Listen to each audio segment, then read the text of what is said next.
jobs markets rather than strengthening them. So in this session, we'll be looking at how civil service staff redistributions can be used in a way which both improves those organisations' efficiency and effectiveness and supports sustainable, robust local economic growth.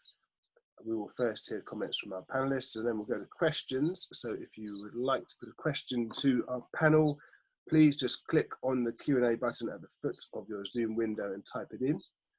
I will keep an eye on it. I will save plenty of time for questions after these introductory comments, and any we don't answer, we will come back to you afterwards and answer them. So on our panel, as it says, Ed Griffin, Director of HR Consultancy and Research at the Institute for Employment Studies. Stephen Boyd, who's Chief Executive Officer of the Government Property Agency in the Cabinet Office, and Anna Round, a Senior Research Fellow at the think tank PPR North. If we could hear from Ed first, please. Matt, thank you very much, and good morning, everybody. It's nice to have this opportunity to talk at the Global Government Forum, so thank you for that. Probably worth just saying briefly, Institute for Employment Studies, we are a small independent charity, we're apolitical, we do research and consultancy work that supports improvements to people's journey through life, whether that's through impacting public policy or employment policy and practice as well. And by background, I'm an HR director, both in public sector and private sector, so have a very particular perspective on this.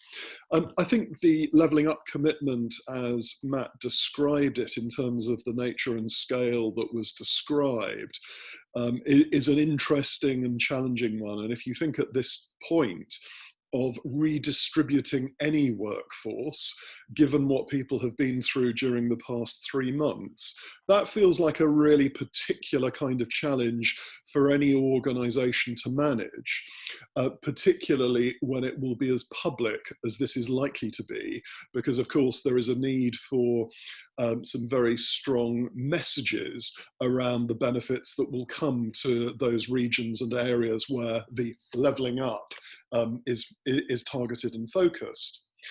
If you think back, some of the early work on levelling up was focused on creating the idea of city regions around things like Manchester, for example. And yet during some of the previous austerity, what we then saw was huge amounts of funding actually taken out of those budgets. And we're facing a time when there is increasing evidence, some of which I will describe, that actually shows the need for localised strategy, localised management and delivery of these sorts of changes will be particularly key. And we've already seen through the response to the pandemic in the UK, the role of local government and local initiatives, whether that's more localised testing and response through to community support activities going on, have all been absolutely critical. I think the redistributing of 22,000 jobs over a 10-year period is also a really interesting challenge, because is it redistributing jobs and actually creating new jobs, or is it simply in inverted commas, a matter of moving existing people out of London to those locations most in need of stimulus, most in need of the levelling up, and whether that's the what were known as the red wall towns, or perhaps some of the seaside areas that have been some of the most impacted in the past 3 months. There are some quite critical questions, I think, to be addressed. I think in terms of physical space, clearly there is an attraction for any government to have a clear statement that comes from physical space. So actually opening a new building makes a very clear, visible gesture, but in terms of economic benefit, sustainable impact for a local economy, a local community, I think that's always going to be questionable. And it's worth just stepping back and recalling today is the Midsummer Quarter Day. And the quarter days, as you're probably aware, are traditionally the days when retail rents are paid. And there is an expectation that retailers will probably pay less than 50% to their landlords of the rents that are due, as we see further impact on the retail sector. And there's some quite interesting challenges, I suspect, in terms of large, potentially underutilised or non-utilised spaces in the retail sector in certain parts of the country that could be repurposed, but maybe don't have quite the symbolism that might be required in terms of building a new location and all of the PR that kind of comes with that. If you think about the impact of opening a new office location, often the initial impacts that an area will see may be quite small scale. When I worked in the NHS, we moved the ambulance trust that I was working for into a new headquarters building. The first thing that you saw as some of these new developments around us also started to fill was you saw the coffee van, and then you saw the sandwich van at lunchtime. And actually you could just little by little see very, very, very small, almost tickles to local economy and local opportunity. Although actually many local people were then also complaining massively of the impact of everybody parking and the additional road usage in that area and the congestion it caused. So sometimes a double-edged sword. I think focusing more specifically on some of the challenges we see, we've been doing a weekly analysis with Adzuna of the UK job vacancies, and one of the things that becomes very, very apparent is when you look at factors such as the number of unemployed claimants per vacancy region by region, and what you start to see is actually 3 to 5 times the number of unemployed claimants per vacancy when you look at areas like Northern Ireland, the North East, and Wales and Scotland compared with London and the South East. So a very real need for real jobs being targeted to specific areas. And actually you can go down to a greater level of granularity and start to see that in certain districts, actually you may have as many as 50 claimants per vacancy. So if you look at somewhere like Broxtowe in the West Midlands, Telford and Wrekin, or Pendle in the Northwest, that's where you start to see at a very localised level just how severe right now the impact is. And then actually we can also see that when we look at the weekly data on vacancies, we're seeing the job market is slackest in those ethnically diverse urban areas. So if you think of places like Luton and Leicester and Slough. So again, the targeting of levelling up and redistributing the civil service workforce, I think starts to really raise a whole series of questions about how do you target this most specifically in terms of geographies. Is it a regional level, or is it very, very targeted to specific districts and communities where the deepest impacts are being felt? And potentially the risks of things like a recurrence of COVID-19 become greater. So actually you may see yet again the economy being repaused. I think finally, just to say in terms of perhaps more the HR aspect of this, if you're redistributing a significant proportion of a workforce at any time, the role for HR is a significant one. There's massive uncertainty, staff need clarity, they need support, and whether you're shifting people or actually you're cutting jobs in one place and creating new jobs somewhere else, those all throw up a variety of challenges for HR to address in a very structured way with really clear workforce planning. Having said that, we know from our own surveys of the impact of working from home during the COVID-19 pandemic, more than 50% of respondents in our survey were showing already that they had physical impact of working from home, so things like back, shoulder, neck, and arm problems. We know that we are growing a massive NHS waiting list. So also having members of the workforce who are probably awaiting treatment or diagnosis. Again, you have a workforce with a higher strain, higher levels of anxiety, and the potential for much, much higher levels of support. So I think in summary, The first challenge is, how do you target most specifically where you go and how you go? Because of course another option is you don't open offices. You might simply seek to recruit people who work from home in those parts of the country where you're looking to level up. And then secondly, how do you support that workforce, those who are moving, those who are being made redundant in London and the southeast potentially, with those who are moving or being recruited and onboarded in new parts of the country where services are being shifted to? Matt, I will stop there as in order to keep to time. Thank you so much, Ed. That's fantastic. Yes, Stephen.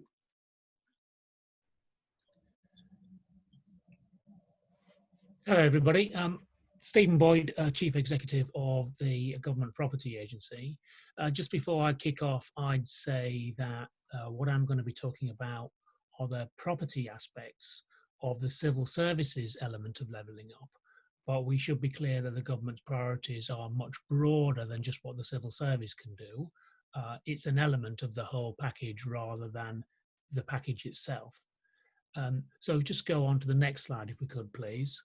So a little bit first about GPA. So our role is to support government departments, our clients. We manage some of their estate on a daily basis, which includes things like facilities management and so on.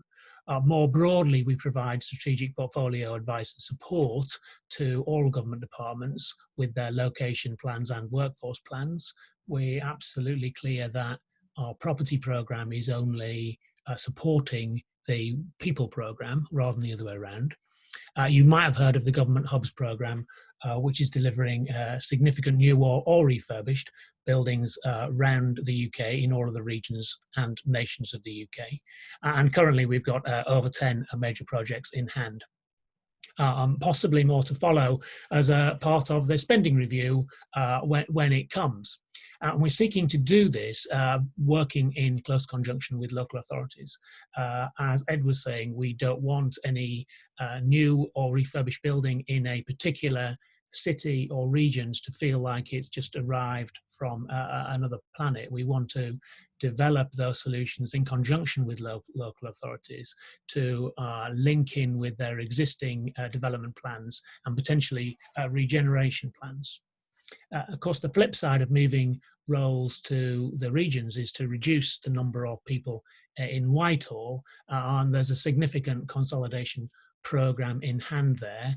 And bearing in mind, this is partly about retention and recruitment of the civil service, as well as making sure the civil service is representative of all of the regions of the UK. We're very keen to make sure that the services in our new facilities are part of the community and providing customer experience, so best experience for the people who use those buildings. If we could move on, please.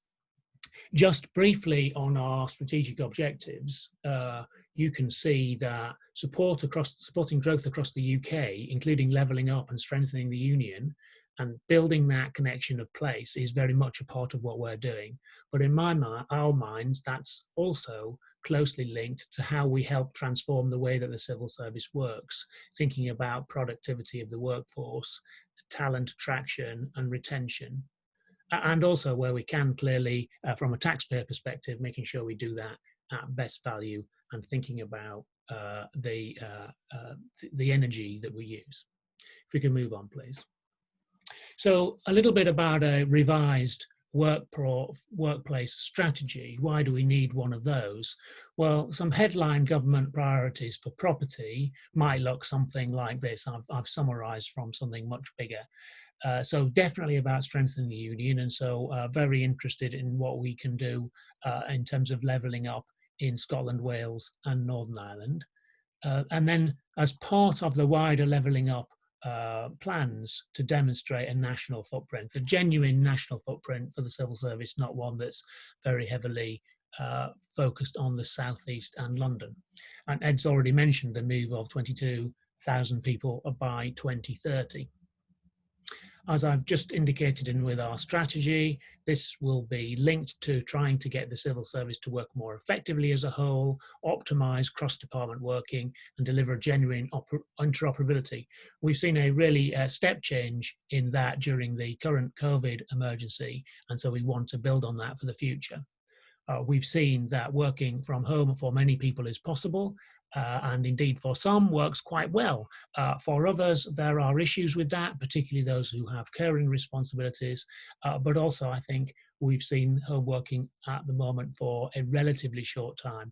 And if that were to go on for longer, then the impacts of that might become clearer.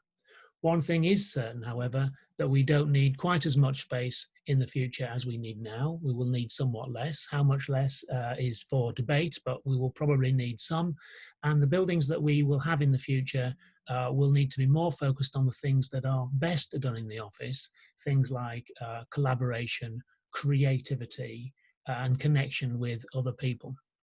And of course, refurbishing buildings or building new has an economic stimulus, which is definitely needed in many parts of the UK. If we could move on, please. So where will this be? Well, we're very keen that civil servants will live in the area that they work.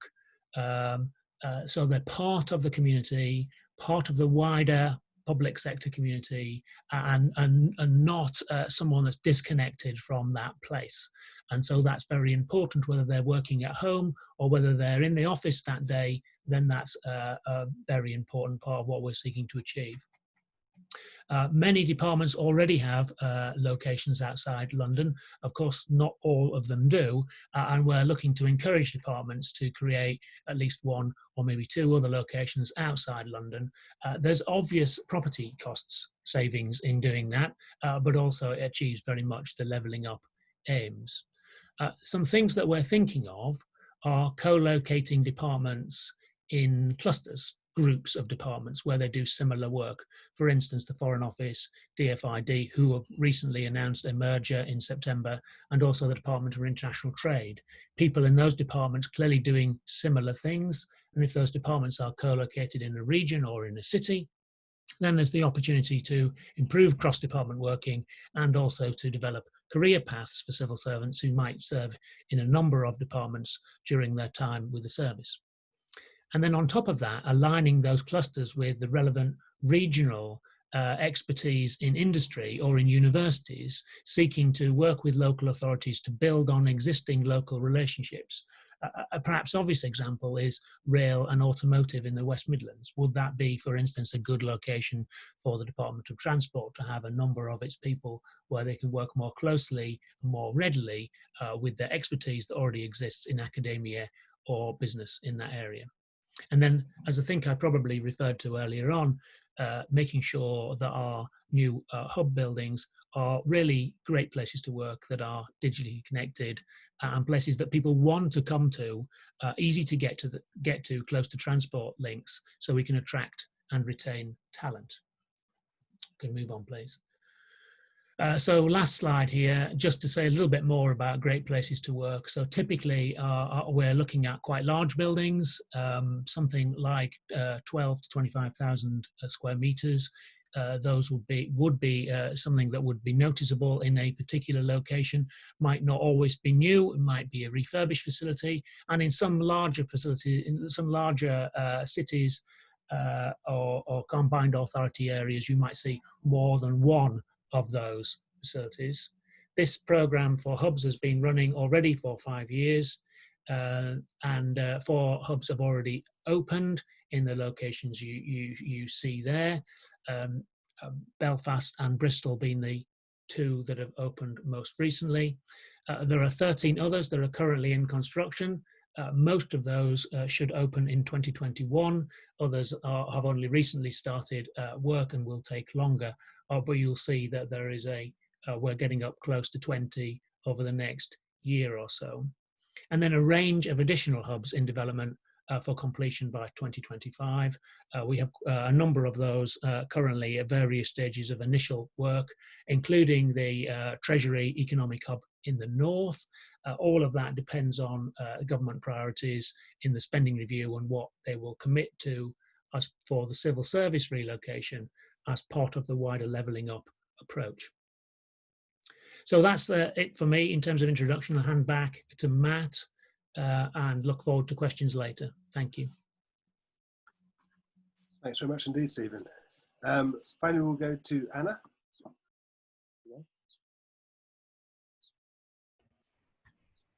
Thanks very much. Remember to unmute there. So thanks very much for the invitation to speak today, and I hope this is interesting. And inevitably speaking last, I'll respond to some of the points that have been made by previous speakers a little. So my name's Anna Rand. I'm a senior research fellow at IPPR North. We are an independent think tank. We're a charity. And we're a dedicated think tank for the north of England. We have offices in Manchester and Newcastle. I work in the Newcastle one of those. We're part of IPPR, the Institute for Public Policy Research, which is a national organisation with offices in London and Edinburgh, as well as ours in the north. And we conduct research into a wide range of issues across economic and social policy, science and technology, voluntary sector and social enterprise, and public services. At IPPR North, we've got a long history of working on two of the topics that are relevant to today's theme. One of those is regional policy, and in particular, regional imbalances. And one of the themes that's run through our work is that the UK is something of an outlier in the imbalances between its regions across a range of factors. So that would include the economic imbalances, which have been quite a big topic of discussion over the past year and underpin a lot of the levelling up agenda. Health inequalities, which again we've heard a great deal of in the tragic circumstances of the last few months. And also in terms of power imbalances, we're a highly centralised country. More of the tax money that's collected in this country goes to central government, and its spending is controlled by central government than in many similar countries. So we have relatively low rates of localised power of devolution. And one of the themes of our work at IPPR North has been to look at how can devolution in a greater role for regions in power and policy making support regional rebalancing, and also to what extent has that centralisation actually compounded the issue of regional imbalances. So that's been a big theme in our work. Our recent State of the North reports, which we publish annually, have looked at different aspects of this. And I think really that's where I'd want to start, which is I think the levelling up agenda and the commitment to look seriously at those regional imbalances and to build on devolution to date. That's really welcome. We'd want to see, I think that needs to be ambitious from this point on. So it needs to increase the extent of devolution and localised policy making across the country, but it needs to take that forward with additional powers to build on the achievements of devolution in places where there's been a deal in place for some time, as well as to extend learning from that to other areas, and really to consolidate the way that we do devolution. I think one of the interesting things about the proposal for Treasury offices outside London is the opportunity for those to be part of a different way of devolved of policy making, and to look at the way in which we work between levels of government. Stephen made a really interesting point about the kinds of clustering, the kinds of relationship that you have between central and local government changing with the relocation. I think how that progresses will be really crucial for how successful the levelling up agenda can be in changing those economic imbalances, but in also making sure that those have an impact on the lives of people in the region, so that people can actually look around their lives, those of their neighbours and their families, and see a difference associated with levelling up. There's a really interesting question, I think, about how relocation of offices will sit within a change kind of dialogue and discussion between central and local government, and really between the way in which different layers of government can relate to each other, depending on what's the most appropriate level for particular kinds of policy making.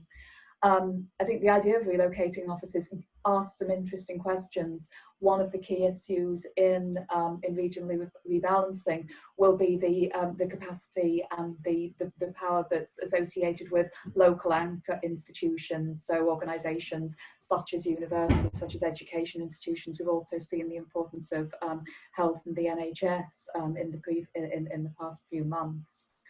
And I think the extent to which it contributes to a strategic approach to devolution across areas with a clear vision of what devolution can and should look like, and builds into that.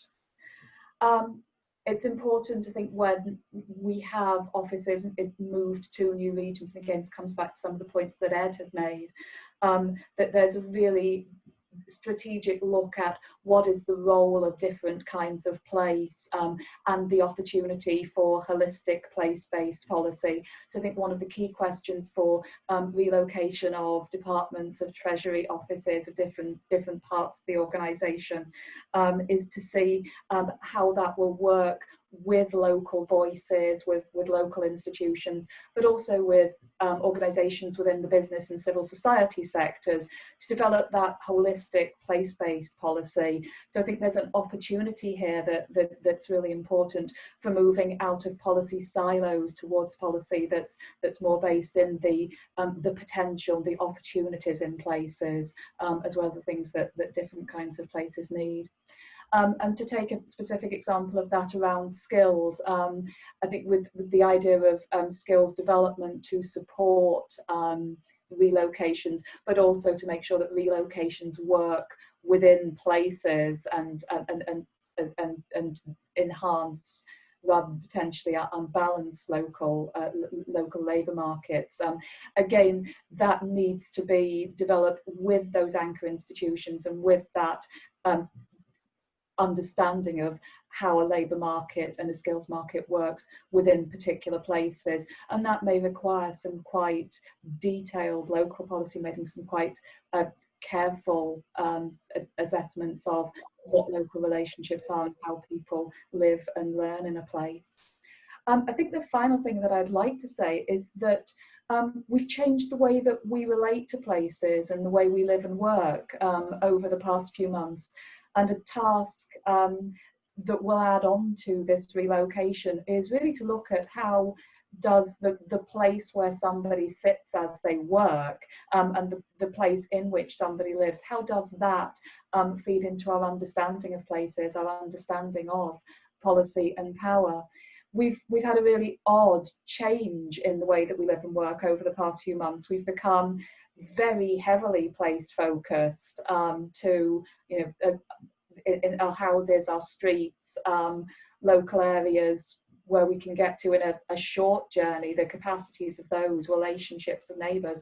So in a sense, we've become very much more localised at the same time as we've also become much more global. So, the relationship with your family a mile away down the road has become actually very much more like your relationship with family several hundred miles or indeed a continent away as we've shifted online. And I think there's some really interesting learning and reflection around that as we look at where we work and how the place where we work relates to the places for which we're making policy and where power is held. And there are interesting and quite difficult conversations about that. One reflection is probably that experience has been very different for different people. So Stephen and Ed have both mentioned that, depending on your home circumstances, your home resources, the resource of your organisation, that's been a different experience. It's been different for people in different sectors of society, different economic circumstances, it's been different for different genders. So I think there's a lot of learning around that can usefully feed into this process, and that will be valuable for government relocations and actually for other kind of organisations as we move forward. Thank you very much, Anna. We've got some questions come in. I just want to one of them is quite a sort of practical question from Amanda Desmond.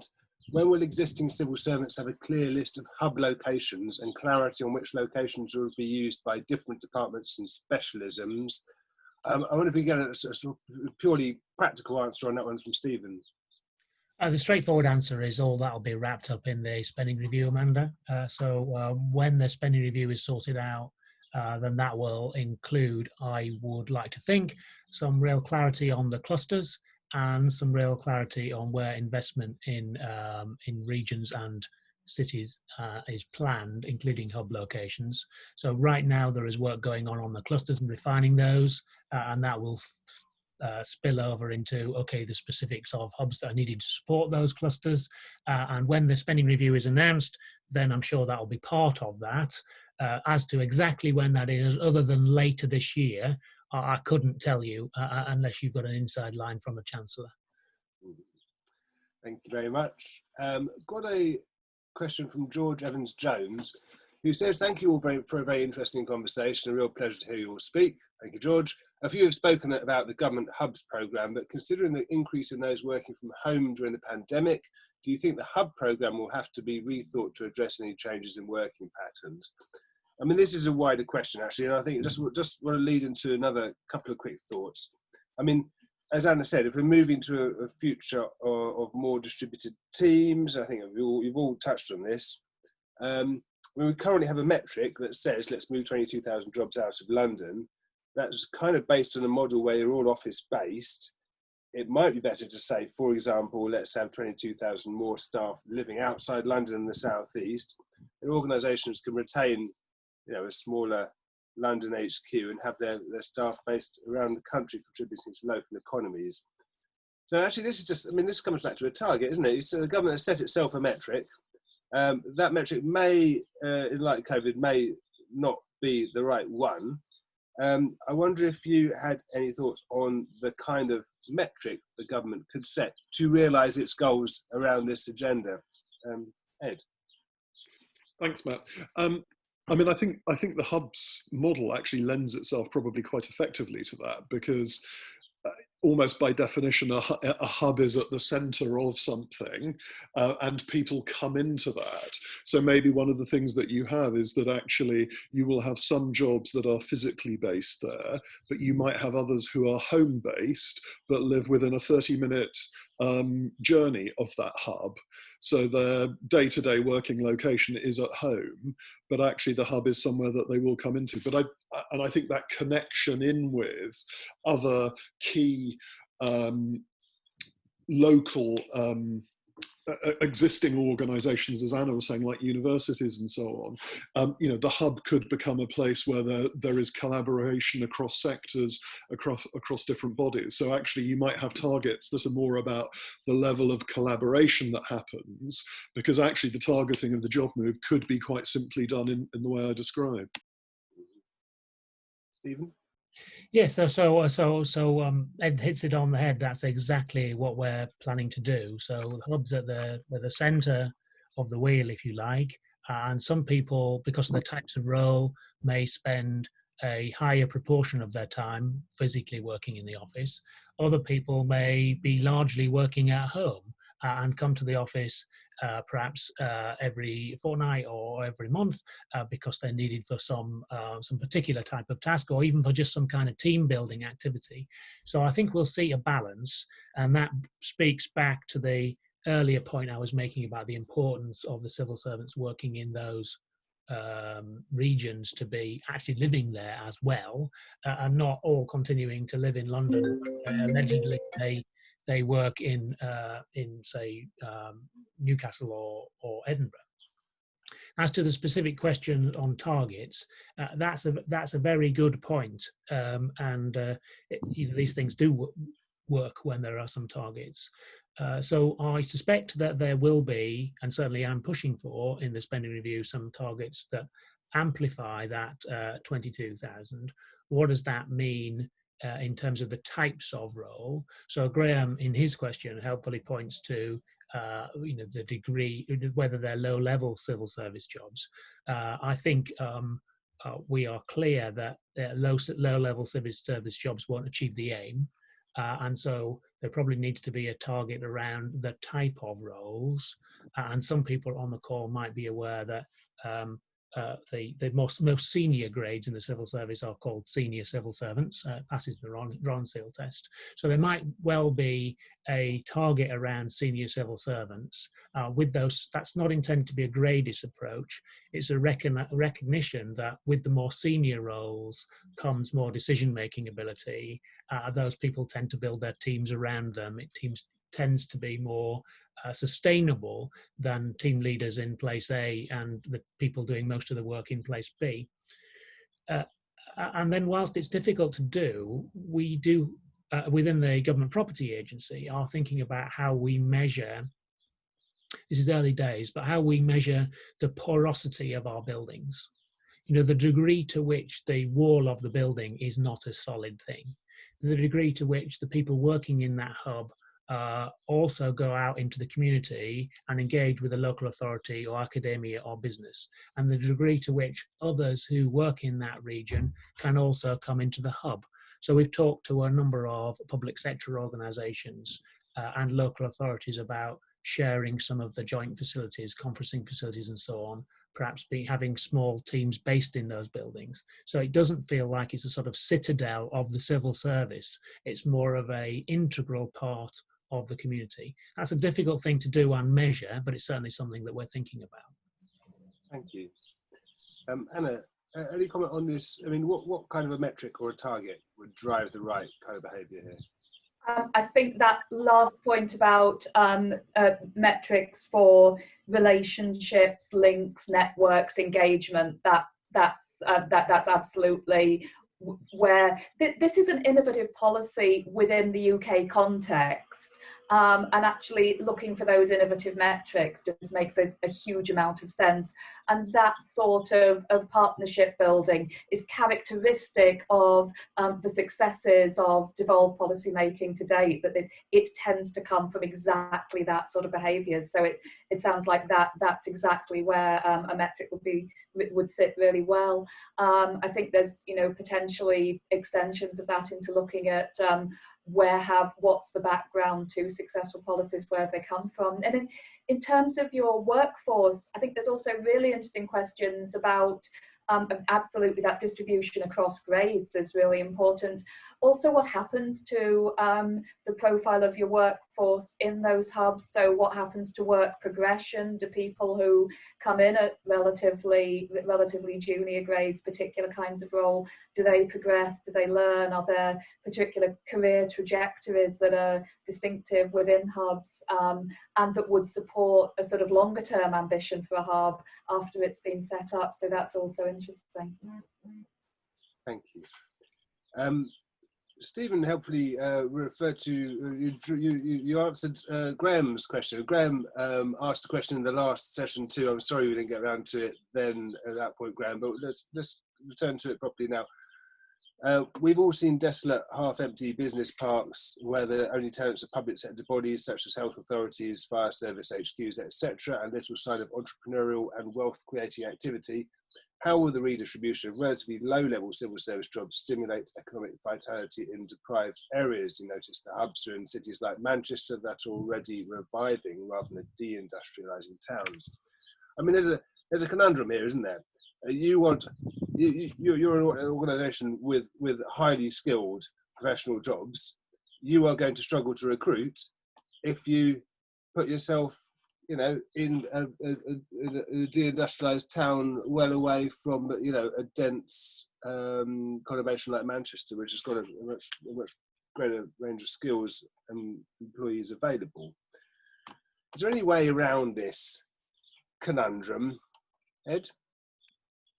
I think in the last couple of years there have been some really interesting examples in some of the more damaged northern towns where local government have actually purchased things like small shopping centres that have become unoccupied and have then repurposed them.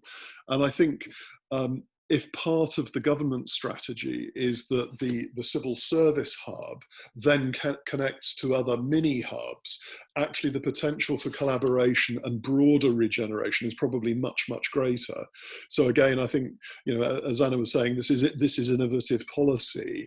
And actually, if it links into some of those other innovative things that have already started to happen and prove successful, then I think it could have much, much greater benefit that way.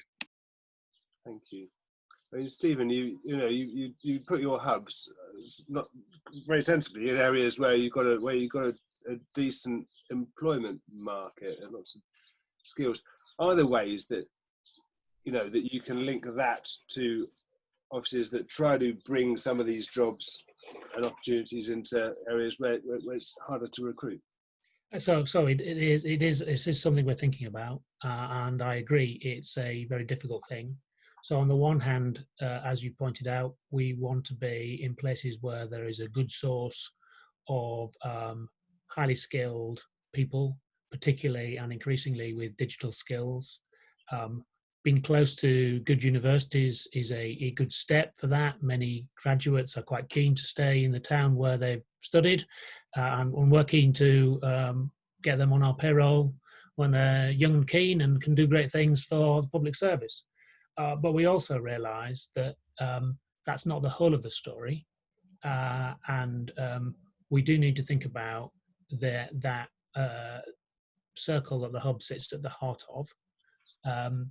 And that's not just perhaps by thinking about how people could work at home and not be in the hub every day, but also there is some early thinking about what does that mean in terms of could there be smaller locations, Ed said mini hubs or whatever that might be, that would have perhaps limited amenity or limited other facilities, but would be a safe, secure place to work for a member of the public sector who you could work sometimes from there and sometimes from their main hub office. That might have the advantage of reducing commuting. It might also be an opportunity to come together with people from different departments. And of course, we're mindful that not everybody in the civil service has a good place where they can work at home. Particularly our more junior staff might be, perhaps they're in a bedsit with 2 or 3 other people. Perhaps it's just not a good environment for them to work. Some people, for mental health reasons, are more effective in an office. So trying to balance those things is quite a challenge, but that's something that is being thought about. Thanks.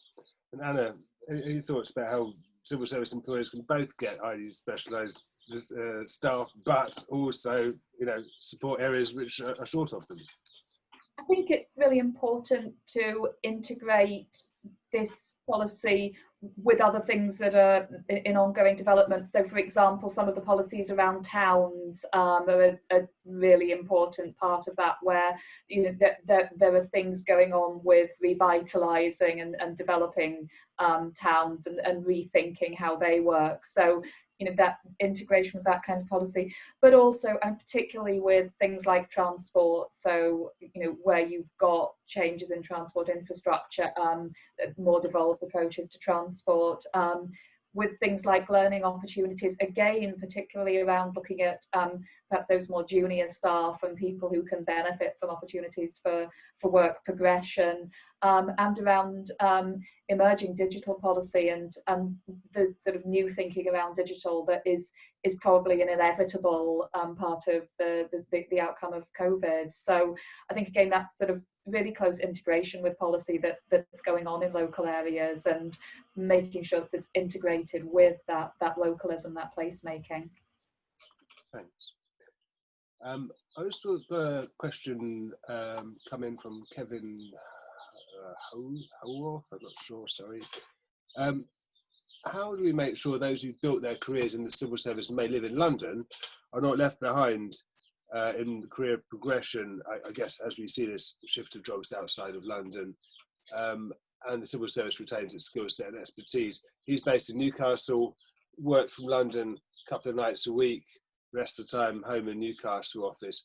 So will that kind of working pattern be available to people based in the hubs around the rest of the country? This one for Stephen, I guess. Listen, we recognise that this policy will have major challenges for our people, and will need, as Ed was saying, significant HR effort to support people during this process. And we also recognise that investing more in London, that means less, more in the regions, that means less in London. And we are talking about an approximately 1/3 reduction of the number of people in London. So that means that some of those people in time might work from home, or we might not be replaced when they leave the civil service. We have very high churn in London. It's around about 8%, and we're looking to use that wherever we can. In terms of Kevin's heroic travel plans, we really hope that people don't need to travel from Newcastle to London. Why can't Kevin have a perfectly good civil service career, reaching very high rank in Newcastle? That ought to be the case, and it ought not to prevent people from doing that. There's far too many people in Kevin's situation travelling into London because it's perceived that's the only way they can progress their career or work and work effectively. And that's one of the things we want to bring an end to. And we've seen over the last few months with COVID how effectively people can work remotely via means such as these, and should very much limit the amount of travelling that people need to take.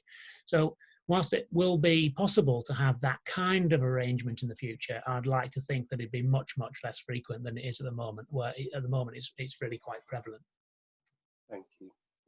I just want to put another question, and it's an interesting one around local jobs markets. I mean, previously, some of the problems with previous moves of civil service organisations out of London have resulted from the fact that civil service pay set nationally, and whereas private sector pay varies across the country. So if you drop a load of civil service jobs in a local economy where private sector pay is relatively low, private sector business faces wage price competition essentially, and they may struggle to recruit, or the local wage levels may have to go up. There's this additional business cost.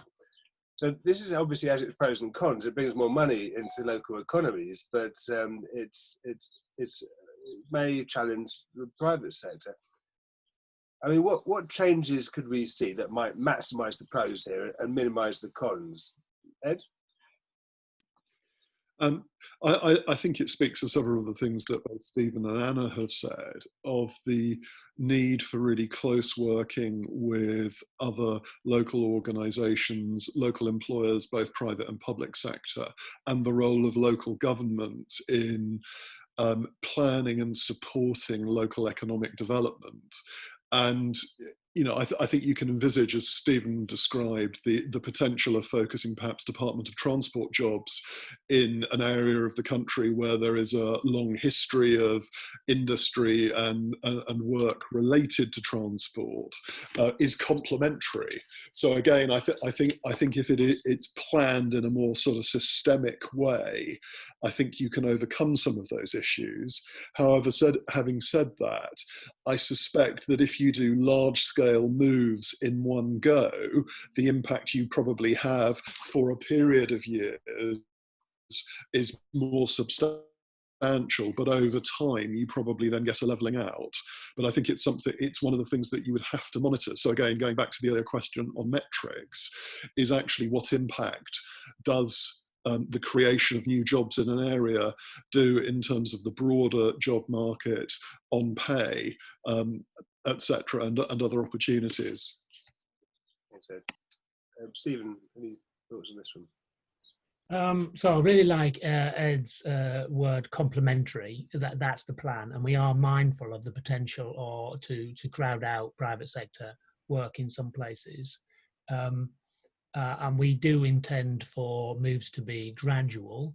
Whilst it might take 3 or 4 years to build or refurbish a building, we don't want it to be empty when it's open. So the intent is to start recruiting early in a new location somewhere in the north, build that out so that when the new building or refurbished building is ready, then it can be 75% full from day one.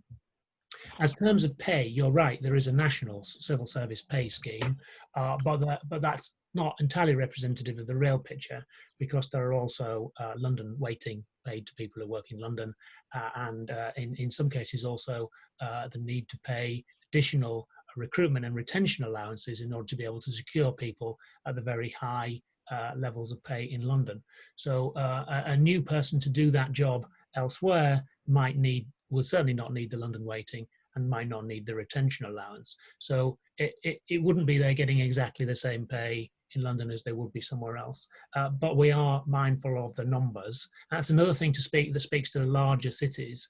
You bring 2,000 jobs into a city, say, that's got a population of 500,000 people, then that makes a big difference, but it doesn't make a huge difference. If that was a much smaller town that had a population of, say, under 100,000, that would be a really big deal.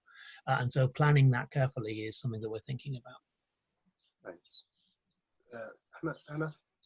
Yeah, I think that's really important, that there's both a short-term and potentially more problematic impact. There's also a longer-term impact, which is probably going to have more positives. And I think, again, being clear that there's a holistic view of those impacts and a good dialogue with the people who they're going to affect.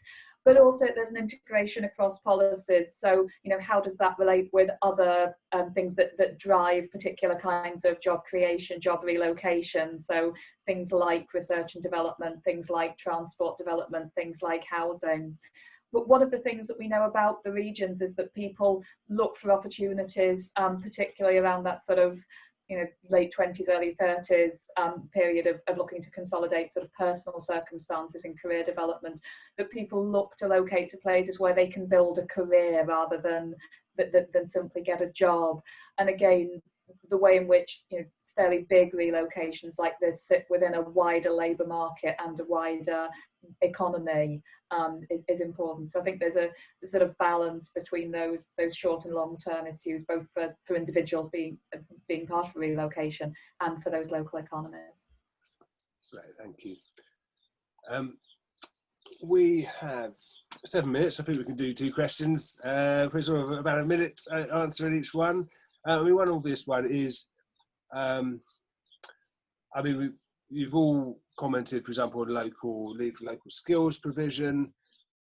What can government, our audience in the civil service, do to help local areas realise the potential benefits of hosting new civil service jobs? Ed? Sorry, you're always going first. It's okay.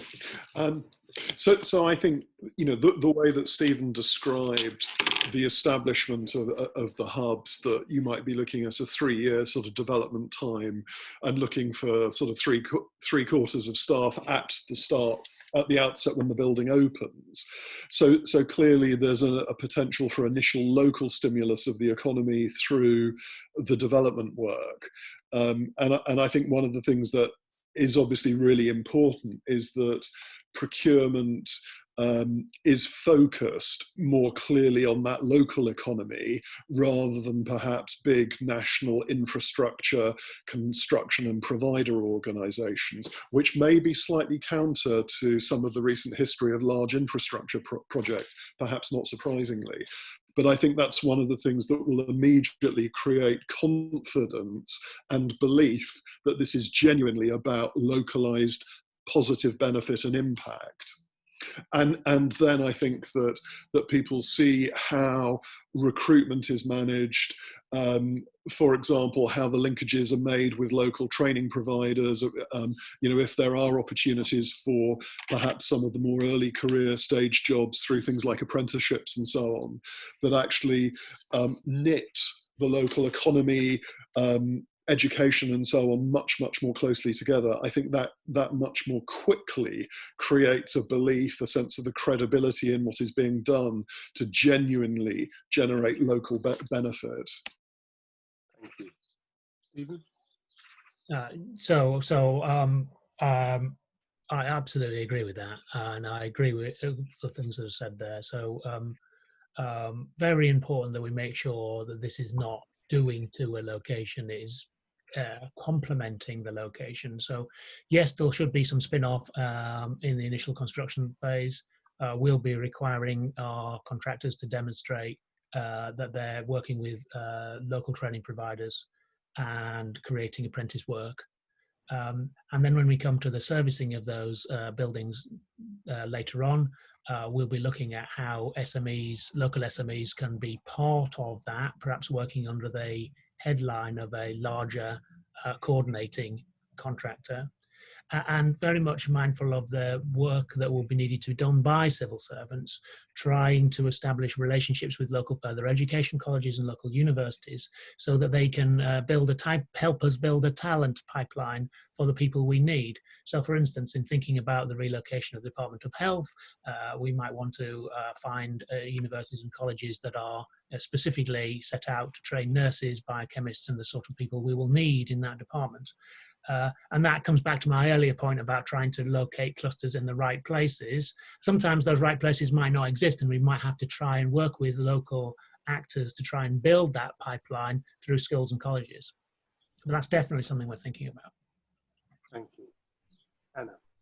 Yeah, I absolutely agree with all of that, that integration into local supply chains, local institutions, also into local ways of doing things. So one of the shifts that we've seen in a lot of local government is a move towards the idea of creating inclusive economies. Procurement's a big part of that, working with local practices so that this kind of development is in line with things that are going on locally with the way that local government is managing that.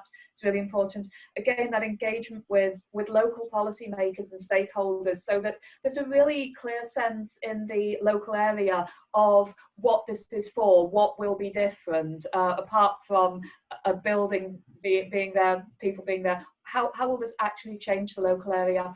I think the other thing over the longer term is that it needs to be part of a programme of quite profound regional rebalancing, and it needs to sit alongside the passing of powers as well as of jobs and buildings to local areas. So I think again that integration with a levelling up of further devolution is important.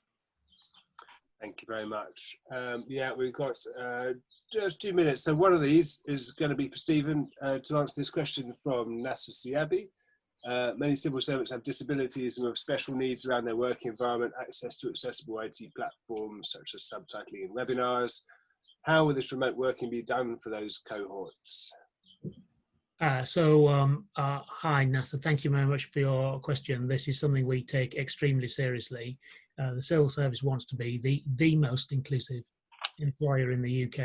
And in terms of the work that the Government Property Agency is doing, we've defined an inclusivity standard for our workplaces that built in from the start in government hubs. It's not something that's added later. It's built in right from the first day of design, including things like how people get to work, thinking about parking or drop off, thinking about the layout of the spaces, taking into account those people who might have visible or non-visible impairments, the ergonomics of the space, and then how the services within that space are support to those people. We feel, and I hope this is not too hubris, we feel that we're cutting edge of this. We get pushback from our suppliers all the time that no one else is asking us to do to this extent. And we say to them, well, that's fine, you don't have to work for us, but that's the standard we want. So that's hopefully changing the industry. I think we've changed the furniture industry significantly over the last few years. They've had to do things differently to meet our requirements. And we hope to carry that forward into the working at home space. I think there's more work to be done there to establish who is responsible for providing that support. There is a sort of, is this a department thing? Is this sort of central government HR? But certainly it's something that's come to light much more over the last few months, and it's not something we're going to let slip. So thank you for asking the question. Hopefully we're on the case. And if you feel that we're not, then challenge us. Thank you, Stephen. And yes, thank you, everybody. We're out of time. We've done the hour. thank you very much indeed to all of our panelists, to our knowledge partner Centre for Public Impact, and to everyone viewing. We'll be publishing written features on all of these sessions, which we'll distribute along with a link to the full recording, so you can watch it back later. In 1 hour's time, at 1:45 UK time, we'll have the third panel discussion, which will cover the role and management of infrastructure in pursuing the Levelling Up agenda. So thank you everybody very much again, and goodbye.